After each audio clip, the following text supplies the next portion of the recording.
আসসালামু আলাইকুম রহমতুল্লাহি ওয়া বারাকাতুহু। একটা মিডিল ক্লাস পরিবারের কাছে ৫-৬ লাখ টাকা শপিং তো অনেক পরের আলাপ। সাইড জুতার দাম ৩৬,০০০ টাকা, এসব চিন্তা করে না কোনো একটা ফ্যামিলি।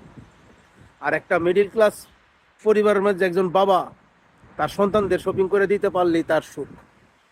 এটা হচ্ছে একটা মিডিল ক্লাস পরিবারের জন্য সবচেয়ে বড় পাওয়া।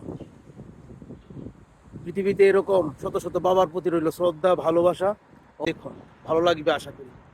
বউ নিজের জামা কখনো আগে কিনে না, আগে আমারটা, তারপর আমার বড় ভাই বোনেরটা, তারপর আম্মুটা, তারপর 2 টাকা বাঁচে তাহলে আব্বু নিজেরটা করে।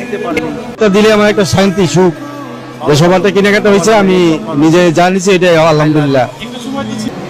এখন ছেলে মেয়ে বড় হয়েছে, এখন ওনাদের একটা ভবিষ্যৎ আছে, ওনাদের জন্য চিন্তা করলে আমাদের আমাদের এটা মাইনে নিতে হবে, এটি আমাদের মাইনে নেওয়া উচিত। আমি অনেক ভালোবাসি।